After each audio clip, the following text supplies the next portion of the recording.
नवी मुंबई में मुकाबला नंबर 58, सामने दिल्ली और राजस्थान। दिल्ली की गाड़ी थोड़ी सी रुक रुक कर चल रही है। कैसा होगा ये मुकाबला, बात करेंगे हम। स्वागत है आपका ESPN cricket for T20 time out Hindi में, और इस पर चर्चा करने के लिए हमारे साथ मौजूद है संजय मांजरेकर। बहुत बहुत स्वागत संजय आपका। थैंक यू संजय, थोड़े से ब्रेक के बाद आप आ रहे हैं हमारे साथ, लेकिन इस ब्रेक के बाद जो चीज बिल्कुल कंसिस्टेंट रही है वो है दिल्ली।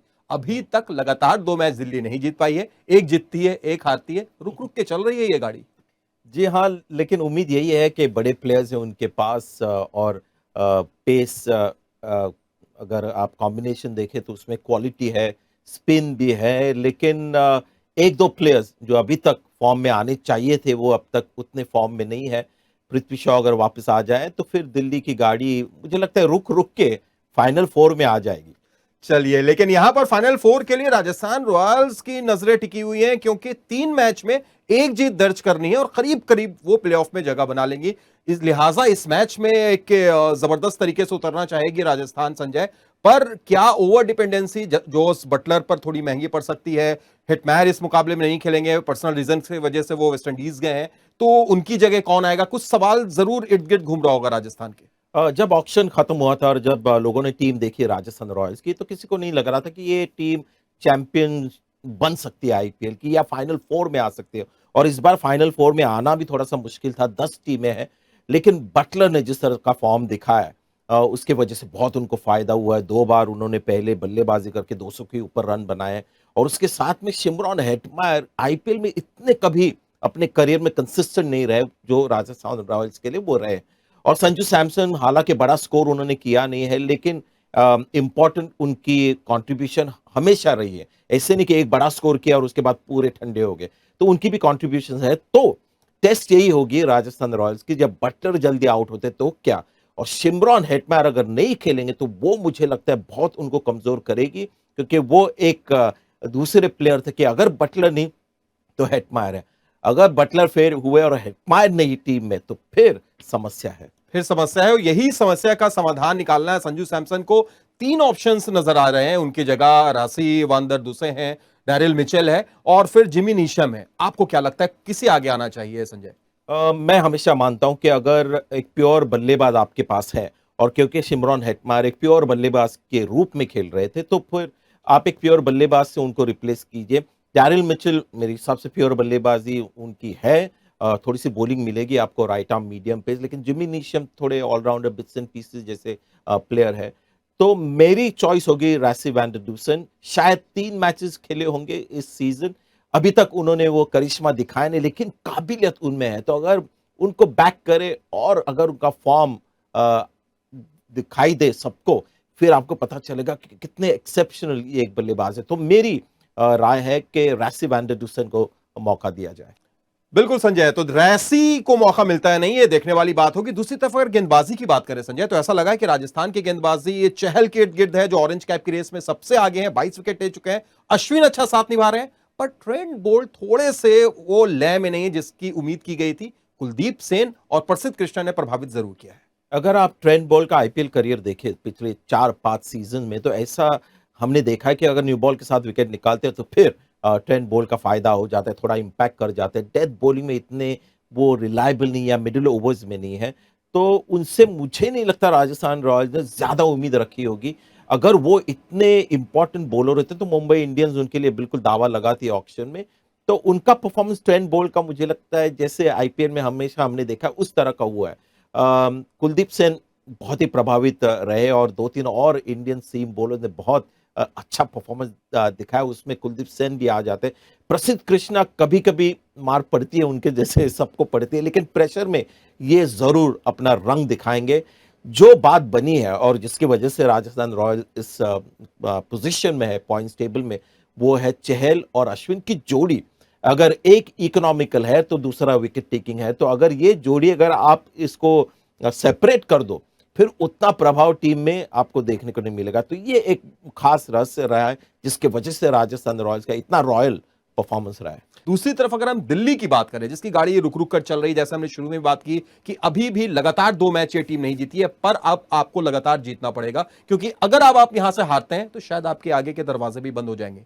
इसके लिए पहली नजर बल्लेबाजी पर, जहां डेविड वार्नर पर बहुत ज्यादा डिपेंड है ये टीम। जब वार्नर चलते हैं तो बहुत अच्छा, जब नहीं चलते हैं तो लगता है कि दिल्ली बिल्कुल उनकी जो गाड़ी है वो ड्रेल हो रही है। पृथ्वी शॉ जब तक उनके साथ थे तो लग रहा था कि एक और बहुत ही खतरनाक प्लेयर है, क्योंकि अगर वार्नर 140 के स्ट्राइक रेट से खेल रहे थे तो शॉ 150 के।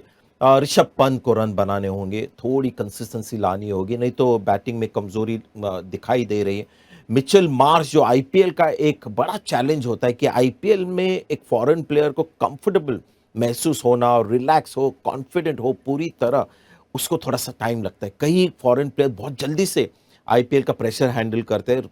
मिचेल मार्श मेरे मन में लगता है कि अभी तक वो वहाँ पर पहुँच नहीं गया है जहाँ पर वो बिल्कुल रिलैक्स और कॉन्फिडेंट है, लेकिन शायद उनको मौका देना चाहेगी। लेकिन अगर दिल्ली को अच्छी तरह से परफॉर्मेंस, थोड़ा मैचेस कंसिस्टेंटली जीतने हैं तो अब मौका आ गया, क्योंकि पृथ्वी शॉ नहीं खेल रहे, सरफराज खान को उन्होंने बाहर रखा, पिछले मैच में किसी और युवा बल्लेबाज को उन्होंने खिलाया।